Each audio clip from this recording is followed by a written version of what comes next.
Allir þættir samstæðvarinnar eru fáanlegir á öllum helstu hlaðvarpsveitum.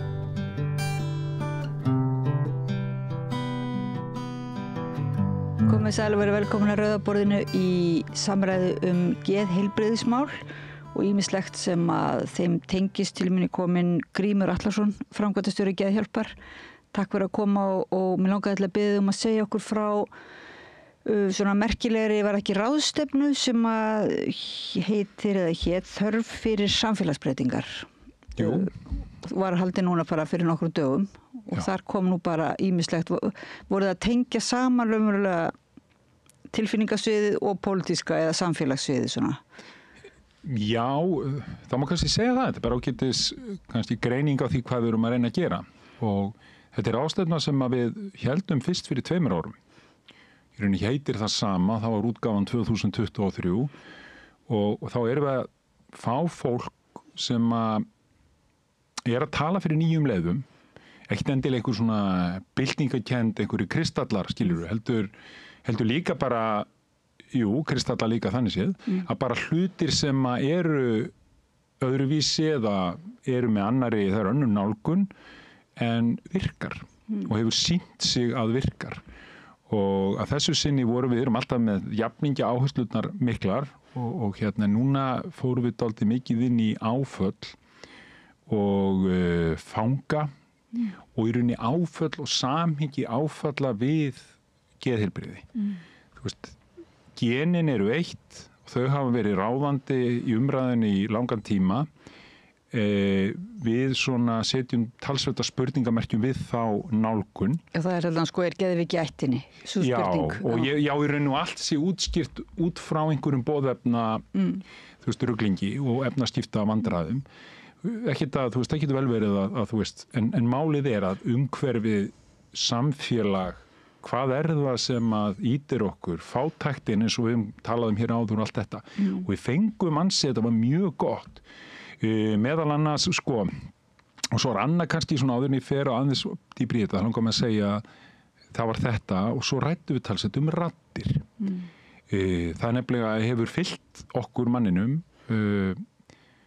að heyra hluti, skynja hluti, sumir skynja hluti sterkar en aðrir og skynja þau jafnvel og sjá hluti sem aðrir sjá ekki og heyra hluti sem aðrir heyra ekki. Þetta getur orðið erfitt, þetta getur orðið mjög erfitt og sérstaklega þegar er lítill skilningur á umhverfinu, eða umhverfisins á því hvað þetta er og lítill svona nálgun í þá veru kannski að lifa með hlutum og vinna með hluti og hlusta hvað er þetta að segja okkur. Og við fengum merkilegan mann og svo raddheyrara með honum. Trevor Iles heitir hann sem að fer fyrir Hearing Voices í Danmörku og er að í rauninni vinnur með raddheyrurum. Það er fólk, hann hefur lengi unnið í geðbransanum, bæði Bretlandi og Danmörku og með honum var raddheyrari og við héldum námskeið, heilstags námskeið fyrir bara ýmsa, voru starfsfólk Reykjavíkurborgar og það var líka notendur, fólk sem hefur upplifað og heyrt, að svona til að önnur nálgun heldur en sú sem er ríkjandi sem að snýst röddin er slæm, hún voru að fara. Þannig erum við að tala ekki þessa sem að einmitt fólk hefur verið mjög hrætt við, eða þetta er bara í bókmenntum og kemur svo oft að það er þessi í skítsofreníu eða geðklofa er það ekki eitt aðalenginni þetta eða svona vísasta merkið eða klárasta merkið að með séu farnir yfir með orðin geggjaðir, það er þegar þeir heyra einhverja ókunna rödd í sínu eigin höfði, er það ekki? Já, og það er þetta. Þetta hefur verið svona greiningar viðmið á því að vera og þetta var í lífni þessi þegar við, þú veist, maður er ekki eldri en það, að þetta var bara svona dauðadómur að fá þessa greiningu og það hefur gert að líka fullt af fólki að fela það, að það skynjar og það er ekki bara raddir, það er svo margt annað við sjáum hluti, við skynjum áður þeir gerast og alls konar sem er bara álitið eitthvað svona sumir trúa og aðri trúa ekki og allt það, en raddirna sérstaklega urðu því það er alveg staðreynd að það eru svona raddir sem er að segja kannski hluti sem eru ekki beinlínis fallegir, segja þeir að gera ykkur hluti og svo aðra raddir sem er að segja eitthvað annað, að við höfum svona tendensin hefur verið að loka á þetta og losna við þetta, en í staðis kannski hugsa hvað gerist áður, hvað búið að gerast í lífiðinu, hvað þetta sem er eitthvað sem við getum hlustað á. Þetta svona þetta pínulítið Jung í þessu. Jung var alltaf að tala að hlusta á drauma, hlusta á þessar skynjanir.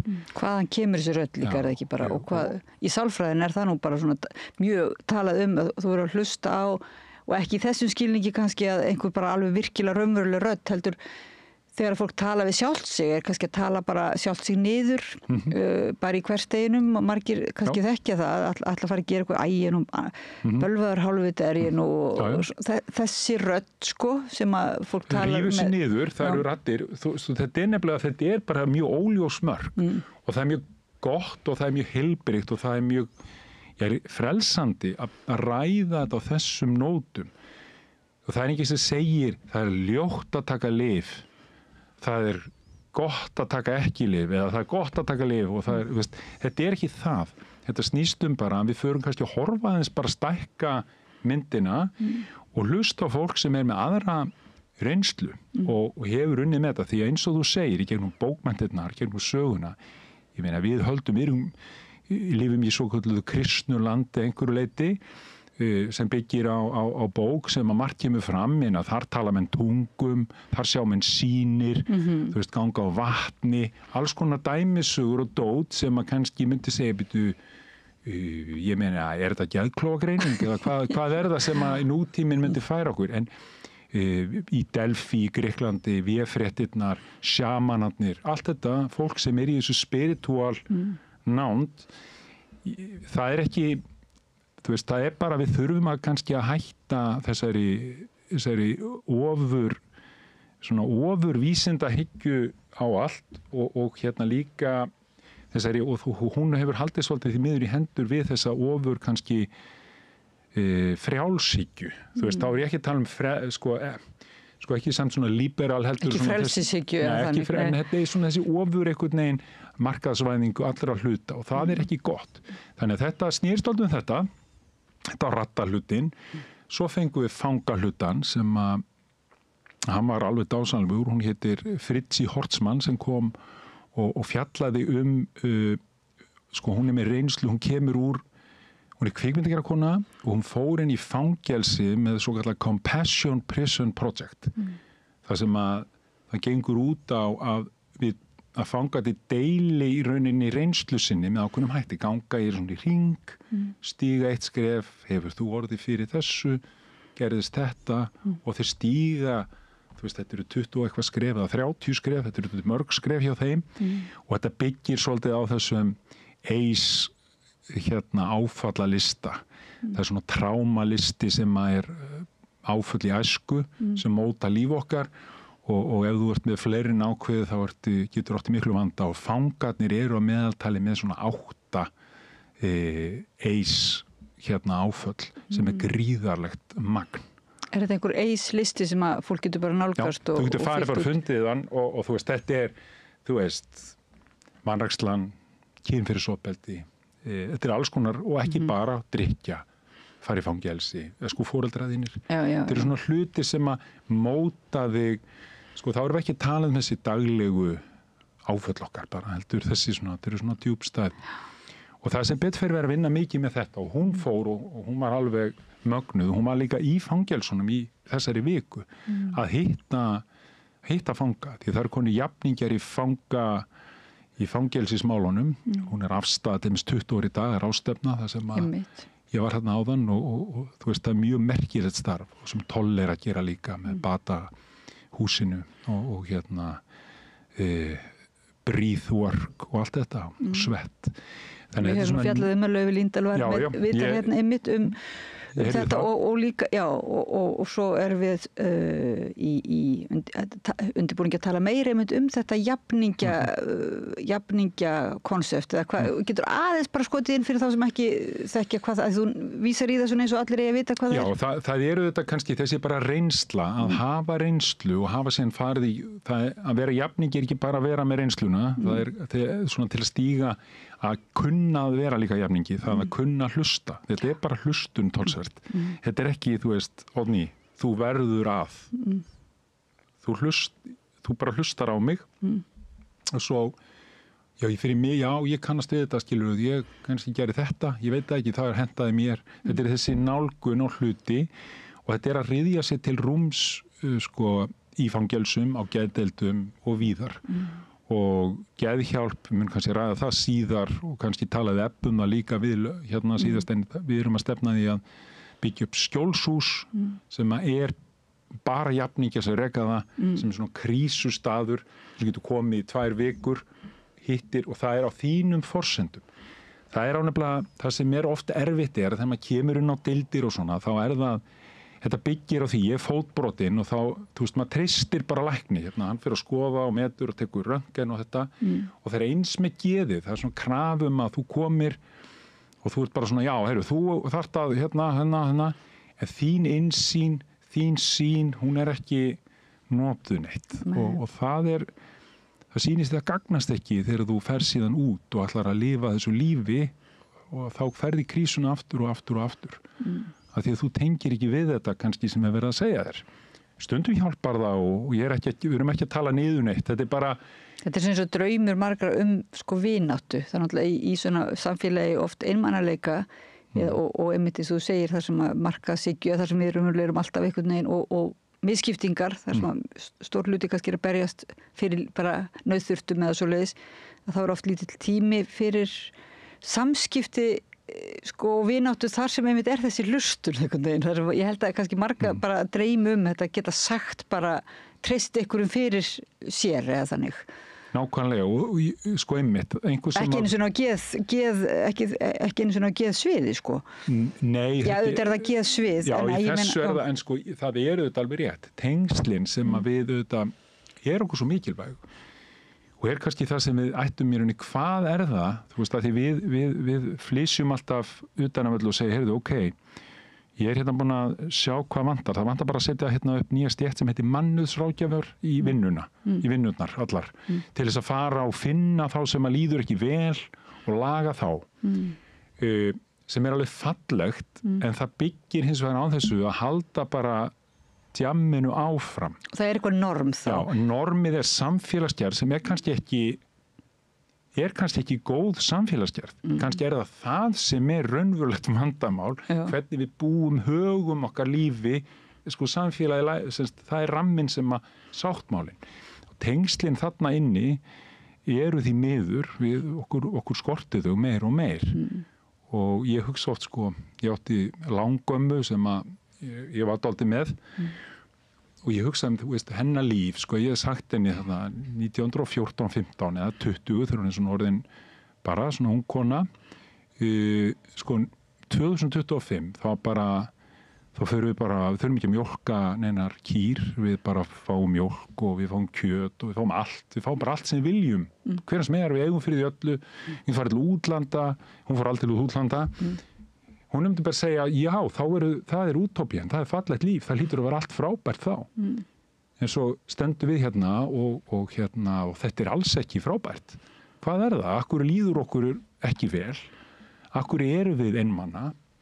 Akkur eru við svona, já, fjandsamleg? Akkur eru við að drepa annað fólk? Akkur eru við í öllu þessu rugli? Ef allt í rauninni, það var aldrei verið mikið af peningum og öllu.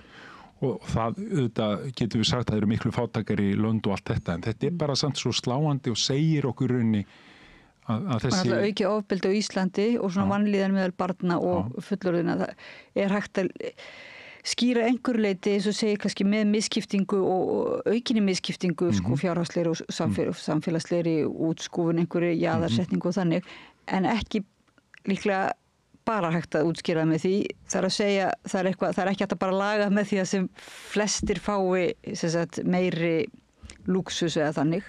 Þetta eitthvað hugmyndir einmitt samfélagið sem talið hið góða ekki allavega það eitthvað tengslaleysi í því líklega. Já, ég held að það sé alveg og við eins og þegar við heimsóttum alla skóla landsins og hittum alla krakkana í öllum hverfum, öllum stöðum, allstaðar og í svona hverfum það sem var mikil, svona kannski það ekki þannig, það fullt af góðum heimilum á öllum stöðum. Það fullt af góðu fólki að gera góða hluti í Efra Breiðholti, í Garðabæ, Álftanesi, Fossvogi, allstaðar. Hins vegar það sem mikil velmegun, þar er geðvandi svo sannarlega fyrir hendi og hann jafnvel stór og hann svona fyrtur, þá kemur út af fyrringu og alveg eins og fátæktin, hún skapar annað umhverfi að það er ekkit minna, þú veist, strögglið. Það fylgir því hamingjan ekki þarna, þetta nákvæmlega þessi næring. Og það var gerð rannsókn líka með sveitarfélög, þú borar gata þá og kemur með göng og þú getur keyrt þangað, þá allt gott. Það kemur ljós að það snýrist allt menningu. Einhvers konar menning, menning hún stór og ef það menning, ef það samfélag, þá göngin, þau eru vissulega góð, en þau breyta ekki ef að menningin ekki, þá mun álverið ekki leysa það, skilurðu. En það vantar ofta ekki svona heildarsamhengi eða svona, það byrja með einhverja lausn eins og það gott að hafa jarðgöng til þess kannski til að efla menninguna eða svo leiðis, auka flæðið inn og út, en svo kannski ekki alveg hlúðað áframhaldinu, þú veist, það þarf líka að vera uppbygging á menningunni eða íþróttastarf út á landi oft gott en maður velti fyrir sér svo eru tónlistarskólar en það vantar oft eitthvað til þess að verði svona bara einhver lífvænlegt samfélag. Þetta alveg rétt og þú veist, þetta fer oft í einhverju líka, byggir oft á samkeppni. Það byggir á því að það sé ef að liðið mitt vinnur þetta þá allt gott. Og það sýndi sig líka alveg þegar þú veist eins og fyrir austan að ég var fyrir austan í smá stund 2002 því að veturinn þegar Norsk Hydro sögðu nei og það var Helga var að vinna var að kenna í grunnskólanum og þá voru 2 íbúðir í þessu fjölbýlishúsi þarna á Reyðarfirði og pólskur að tékkneskur tónlistarskólastjóri einn og svo önnur íbúð sem Helga hafði eitthvað stær í hinum endanum. Og fyrir hlustendur á árum sem ekki vita þá var Helga kona þín. Já, eiginkona mín fyrirgefiði og þetta var svo kósí en allavega þarna þú veist það sem það leiði allir svo illa, þeir voru allir að bíða eftir þessari lausn. Síðan þetta var mjög erfiður tími, svo bara nokkrum mánuðum síðar þá sagði, þú veist, Alcoa, já, við ætlum að gera þetta. Og þá var allt gott. Þetta ég ekki að gera lítið úr atvinninu og því sem það skapar, en skiluru, þetta var svo þegar maður skoðar þetta í samfélagsgerðin fyrir mig mannfræðistúdíu, félagsfræðistúdíu núna, þá þetta ekki kannski það sem að samfélagið þurfti mest á að halda. Hins vegar þetta ekki trál fyrir hluti.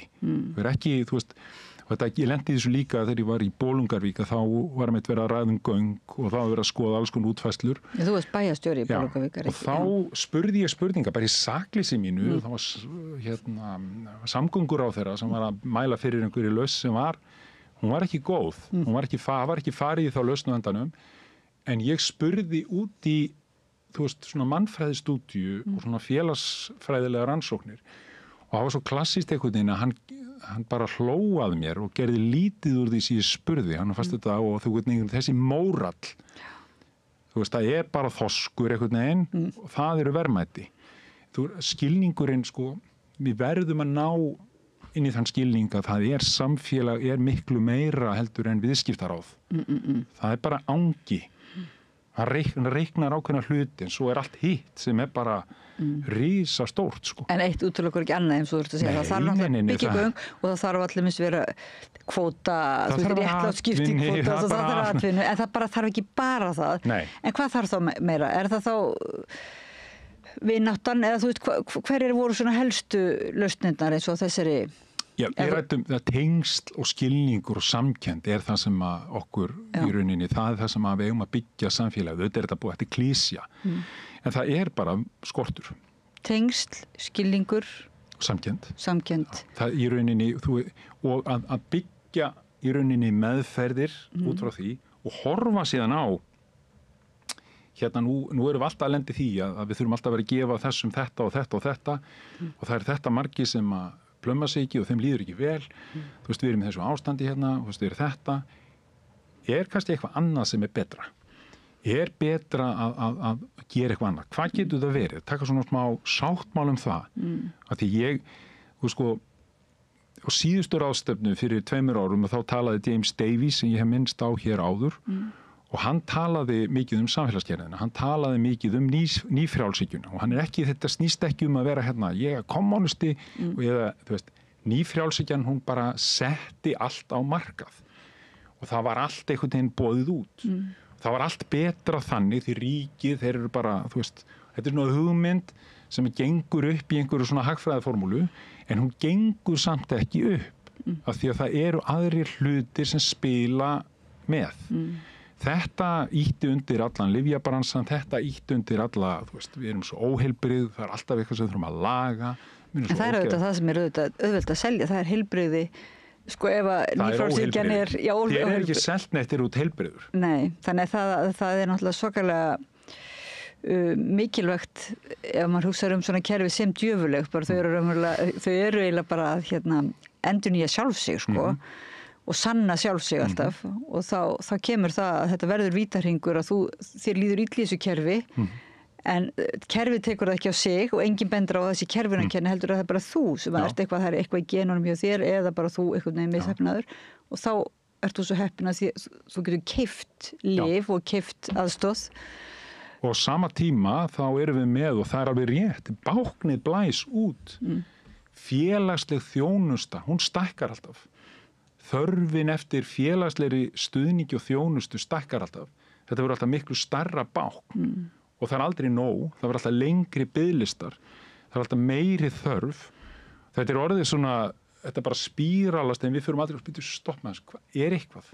Getum við, ég er sannfærður að það sé, en við þurfum að, það er erfitt, sko. Það er mjög erfitt, ég meina, geðlyfjabransinn 104.000 milljarðar ári og þú veist að það er mjög erfitt að einhvern veginn, stoppum þetta, náum þessu niður.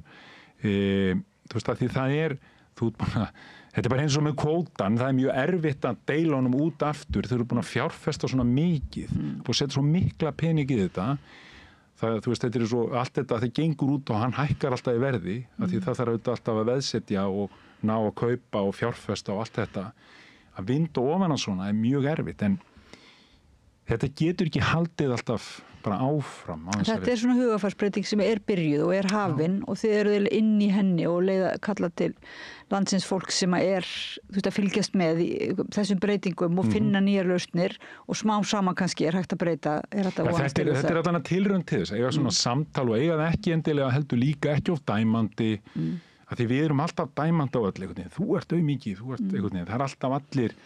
Það er alltaf, þú veist, þú ert ekki nógu mikill eitthvað, þú veist, þetta er búið að fylgja okkur í árþúsundir og erum í því, hins að verður að segja alveg sannleikan, sko, þú veist, það má ekki bara segja, þú veist, reyna að pakka honum ómikið inn, en hins vegar það þarf ekki að gera það í einhvern fjandskap, bara í kærleika og að ég held að við öll viljum, held ég innst inni, svona flest að, þú veist, ég vil að þér gangi vel og þér líði vel og þú sért bara þér, þú veist, þér vegni vel. Takk að verða. En það held ég að sé bara almennt, þú veist, mér vil alveg að Bjarna Ben vegni vel, mér vil að Kristrúnu frá og öllum þessum pólitísku örmum okkar, en einhvern veginn, við höldum bara, við trúum á eitthvað og við, veist. En hvernig samt sko áttu þá, ef að niðurstaðan er, ekki niðurstaðan, ef að þetta leiðir athugun margra sérfræðinga sem hafa unnið á geðheilbrigði sviði, kannski í mörg ár, eins og þetta fólk sem voru að vísa til og hefur verið að fara inn í fangelsinn, fara inn í skólana, fara inn í allt og sér að það er þetta sem vantar, það er einhvers konar tengslarof í okkar samfélag, það vantar tengsl, að byggja upp tengsl og næra tengsl, það vantar skilning og samkennd.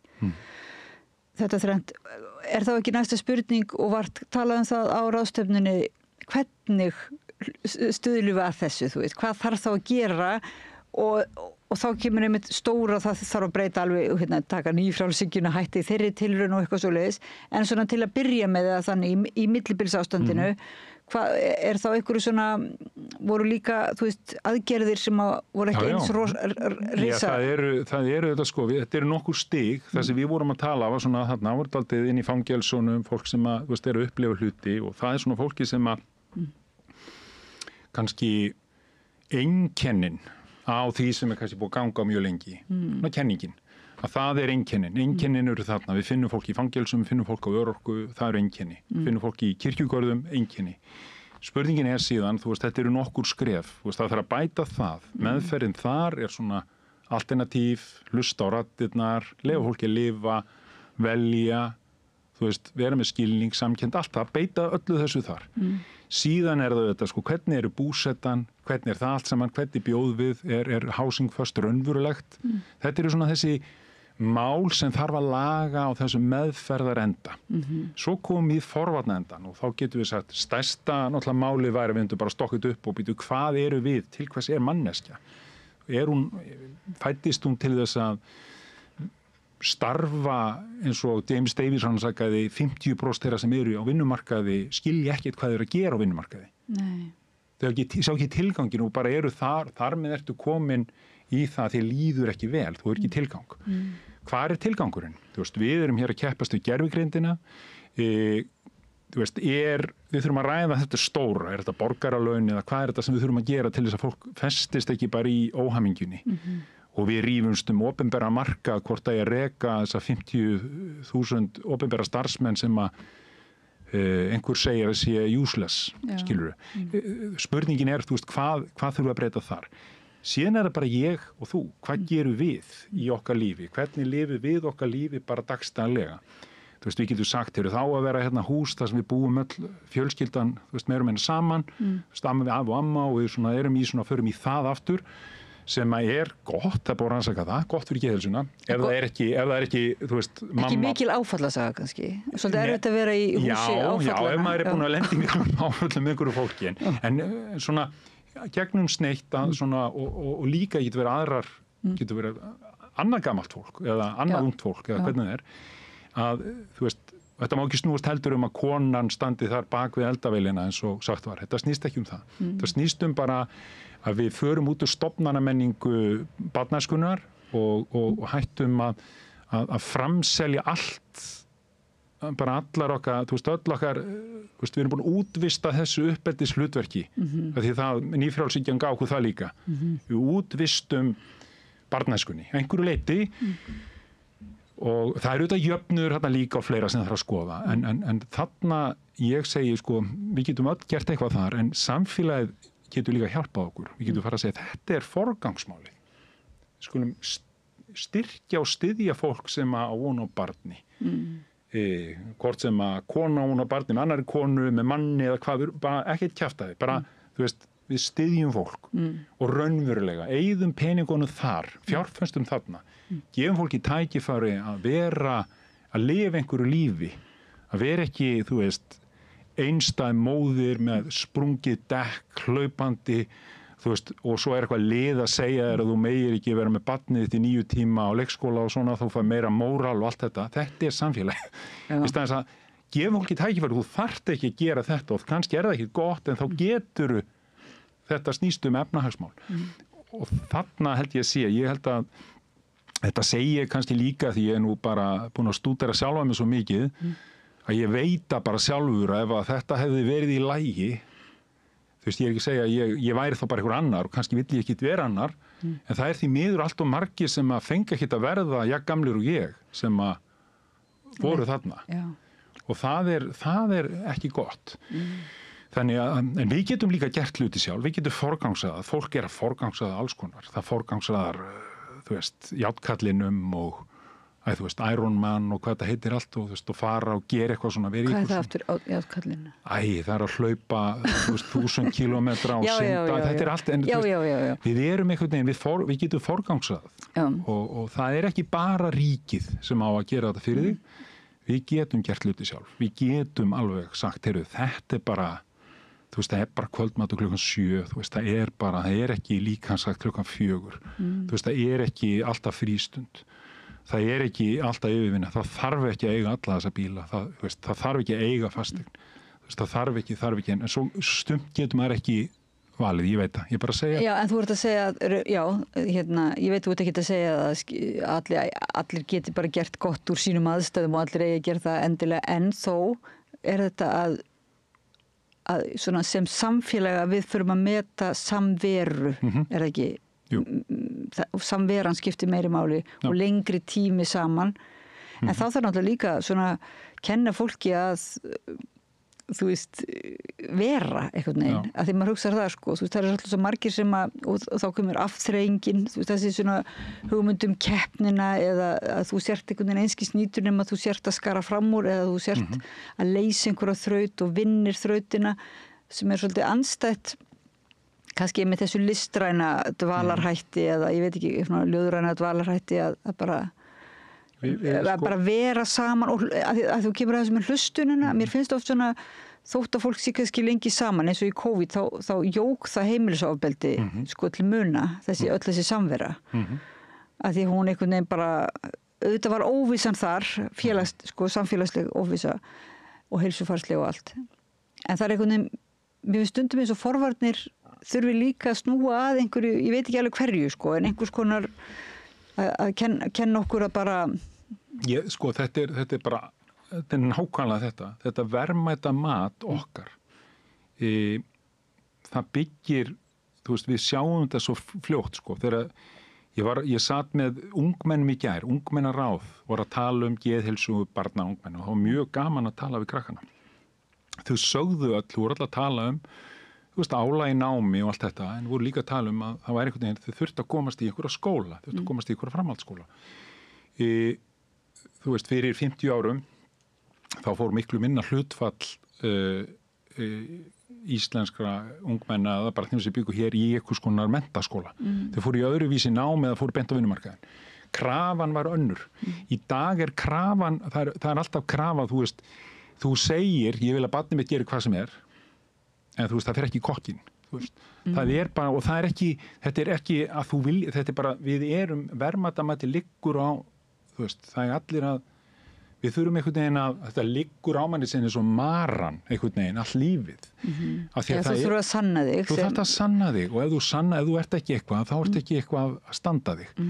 Og þetta er svona samkeppniselement sem er svo ruglað, því að það, þú veist, skóli var ekki búinn til fyrir þú veist, það var ekki þannig, þetta er ekki eitthvað sem fyllt okkur bara alla tíð, einhvers konar risastór skóli fyrir alla.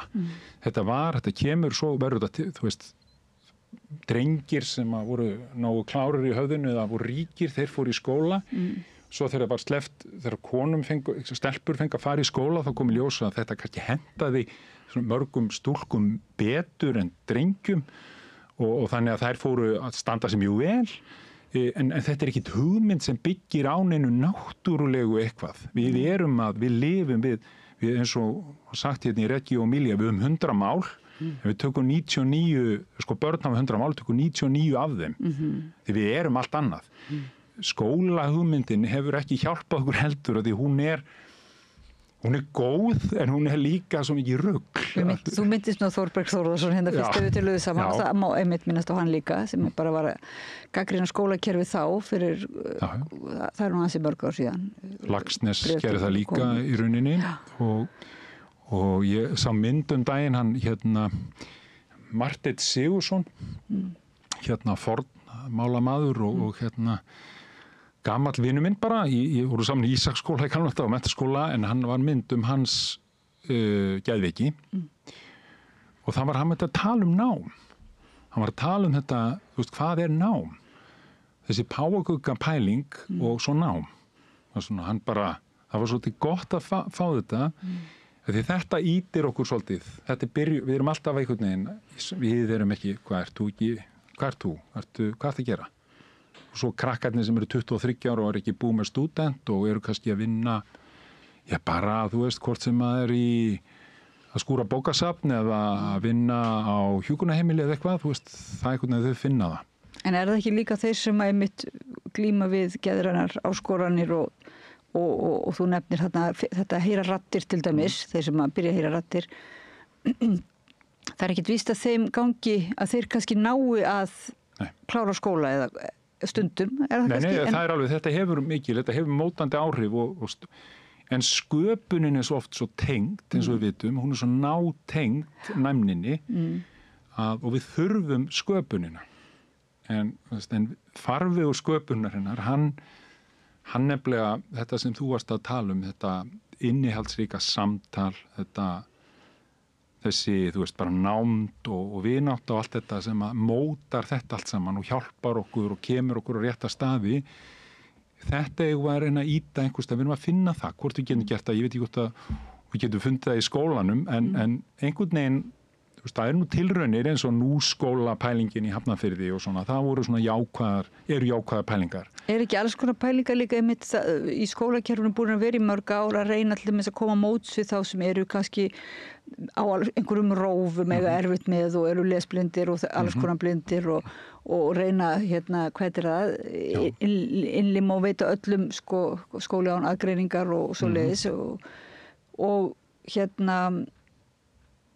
en eins og þú segir þá hugsa maður stundum að það samt verið eins og að koma móts við ýmsa en alltaf kannski til þess að fitta inn í þótt að hafi verið gerð mikil breyting á námi að þá verður þessi þetta skapandi starf sem að talað fjálglegu og heilmikið í samfélögum og í skólakerfinu en þá finnst mann að það samt vera svo furðulega einhvern veginn alltaf fyrir eins og fyrir utan samt aðalnámið Þetta þetta nákvæmlega, þú veist, það verið að við köllum þetta einstaklingsmiða nám en þetta byggir á því að það allir að fara á sama þjóðveginn það einhvern veginn og það einhvern veginn þú færð að vita að það eini þjóðvegurinn þú færð að vita að það einhvern veginn og þetta styrkt allstaðar í öllum skilabóðum sem þú færð þú opnar, við segjum bara Morgunblaðið eða Vísi eða eitthvað og það verið að tala um einhvern sem að byrja í nýju starfi. Það einhvern veginn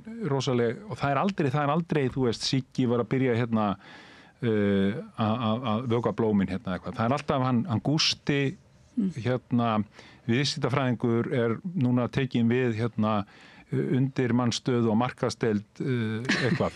og það einhvern veginn, þú veist, þetta bara, þú veist, allt samfélagið bara þarna einhvern veginn með. En hugsa ykkur, maður hélt þetta bara eftir 2007, eftir hrunið, þá var það svona einhvern veginn uppstokkun og við sáum hvað skipti miklu máli að vera í nærandi samskiptum og maður hélt einhvern veginn algjör hugafarsbreyting. Svo, hún sér náttúrulega byrjuð, en það ansið svona, hinn hugmyndafræðin ansið ráðrík samt, ennþá. En hún tekur við, og það bara einhvern veginn, og þetta í undirmeðundinni, við þú veist, ég kláraði stúdentspróf fyrir ári síðan. Og akkur gerði ég það til hvers ég bara hugsaði þetta, var búin að hugsa þetta lengi og svona afneita þessu, en þetta var bara kennd sem væntanlega byggir á þessari gömlu minnimáttakennd sem að var tróðið einhvern veginn, ég ætlaði auðvitað, þú veist, ég ætlaði að verða eitthvað annað en foreldrar mínir eða einhvern veginn og ætlaði einhvern veginn að verða betri og einhvern veginn að sína eða eitthvað. Þú veit bara alltaf að segja þetta byggir á, en það alltaf, þú veist, ég ákvað bara að gera það þá og klára það bara fyrir mig, þetta var bara fyrir mig, en í grunninn þetta allt saman einhver samfélagsleg pæling sem að, þú veist, að ég með þá sjálfa mig minna virði heldur en einhver annar, af því að ég ætlaði nú eitthvað. Og þetta auðvitað getur maður sjálfur unnið með þetta og allt það. En þetta svona undir aldan, hún þarna og þess að betur fyrir við ekki eins og í Þýskalandi þess að þú velur 12 ára og þú ætlar að vera læknir þá þetta að vera með alveg rosalega fínar þú ert að vera búin að ákveða þinn feril þetta bara rugl, þú þvæla En það er svo margt sem eiginlega kallar nú bara heila seríu en maður hugsa þú veist á sama tíma á það verið að opna kannski skólakerfið fyrir fleirum og þannig að þá líka svona ákveðið tengslaleysi eða svona tilgangsleysi sem ungt fólk virðist finna fyrir líka og svona gagnvart menntun að því að líka menntun á sama tíma eins og hún kannski opin fleirum að þá hún líka töluð svolítið niður eins og til dæmis í Bandaríkjunum og talað að menntun, þú veist, ekki þú veist, það skipti einhver máli hvort þú mentir þig og þá þetta sem þú ert að segja, þú sért raunverulega, það sem fólk hefur verið að tala þú sem einstaklingur og þín líðan skiptir höfumáli og þú ert þú ert nógu góður þótt þú klárar ekki stúdentspróf kannski og þá kannski finnst maður stundum eins og þú veist einmitt nýfrálshyggjan kaupi þetta líka skilur og segi við þig, farðu bara að vinna í versmiðu, þú veist, þú ert alveg nógu góður. En það þetta mjög selektíft og það alltaf þetta þú veist, við þurfum að hugsa og við þurfum að gefa rými, hugsunin það sem að þetta spratt allt upp. Við gleymum því, við höldum að hérna myrku miðaldir hafi verið eitthvað sem gerðist ekkert. Það var bara, þá byrjar allt í Arabíu og síðan í klaustrónum og allt þetta, þar bara menn að hugsa og reyna að skilja og heyra raddir og skrifa og heyra og upplifa og skynja og búa til og þetta, það þarf að gefa þessu vægi, hins vegar það þessi quick fix pæling, þegar við tölum þessi bandarísku gildi núna, að það auðvitað ákveðið, ekkert svona hugsirugl.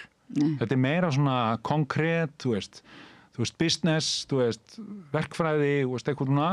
Allt þetta mikilvægt, en við þurfum að ná því að við erum ekki öll að fara þá leið og við þurfum að ná því og það kannski sem að nýfrjálshyggjan ætti að hlusta á sósíalismann, hinn tæra, jöfnuð, að við erum öll að vinna, við erum öll að gera eitthvað í þessu samfélagi til þess að gangi upp.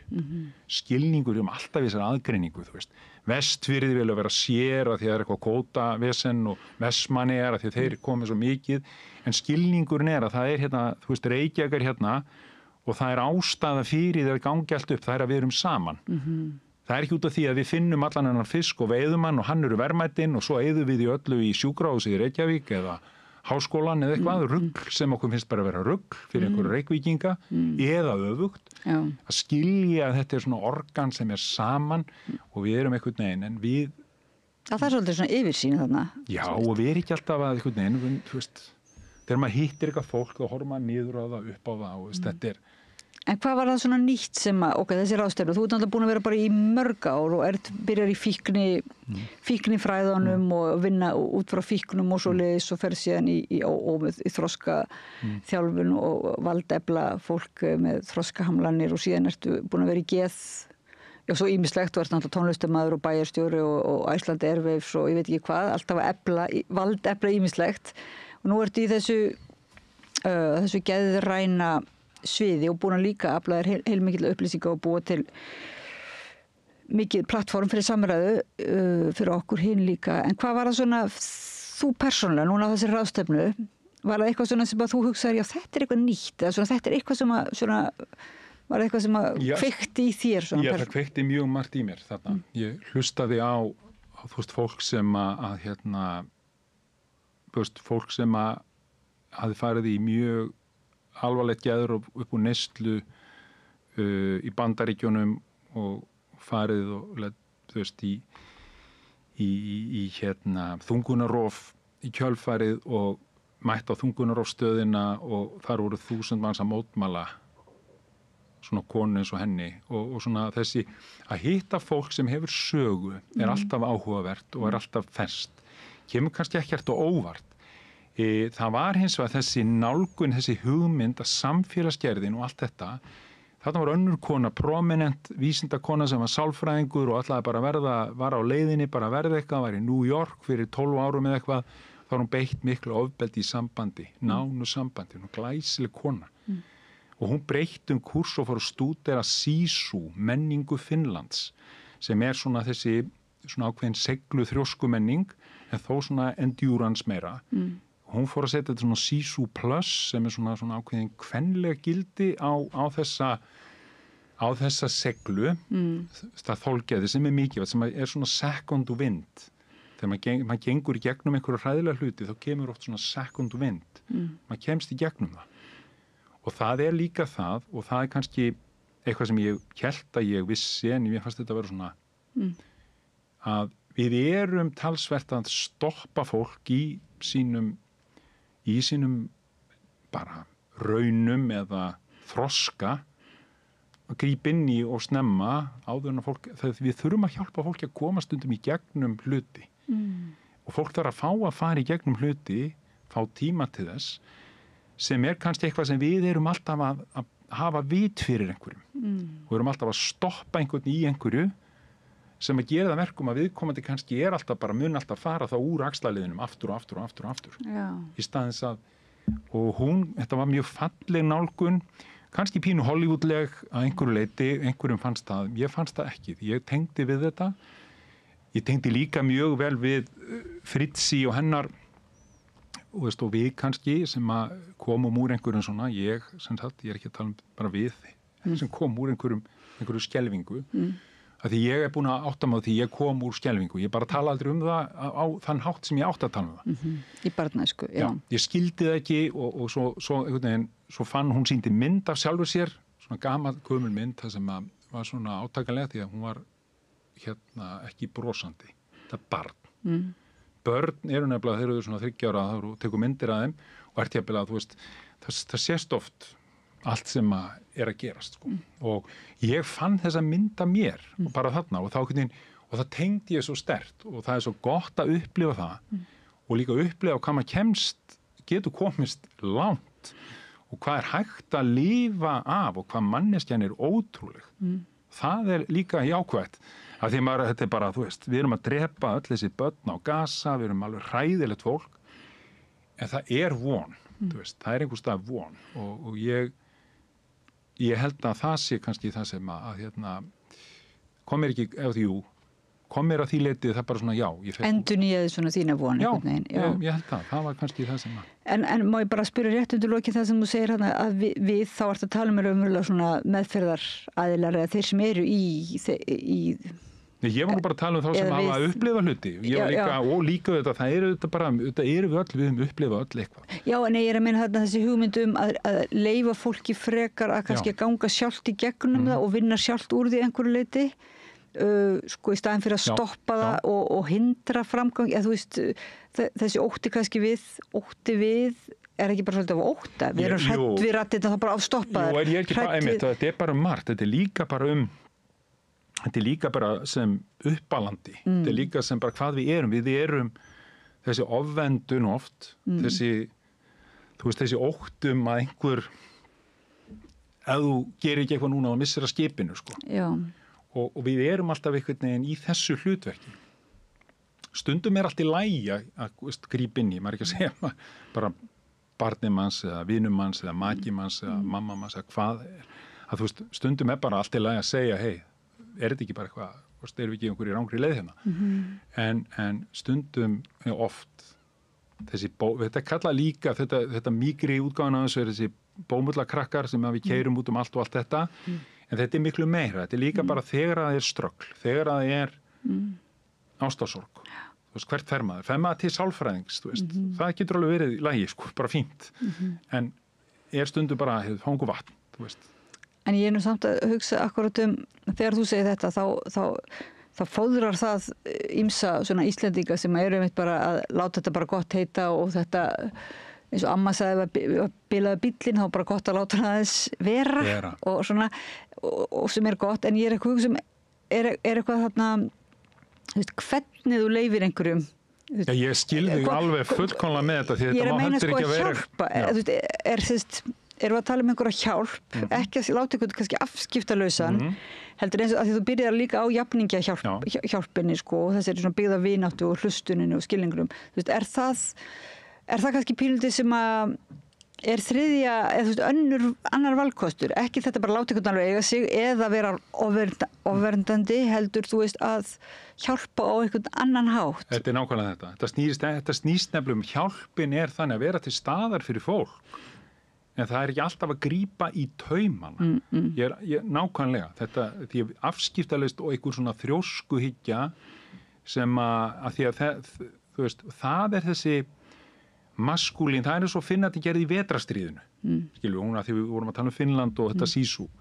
Það er þetta, þú veist, að lifa af, skilur, 30 gráðu frost og missa alla tærnar og einhvern veginn og svo bara, eða eins og Jón Valgeir langafi minn sem að stakk börnunum sinni með skafl.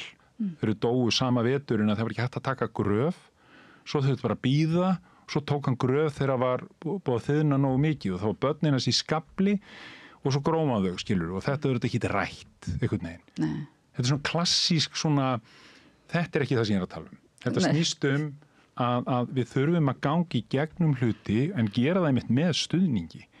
Eins, ef við tökum þetta að vera í einhvers konar geðrofi og annað, þú veist, kannski, og þá er ekki þetta að meta það með því að ég segja þegar alltaf vera þannig að þú færi gegnum geðrofið bara með mér í einhverju herbyggi, heldur getur það verið kannski hendara þér. kannski það allt í lagi að skilja raddirnar, að fara í gamla Jung og vera svona á bekknum og hvað segir draumarnir? Þeir að segja þér eitthvað?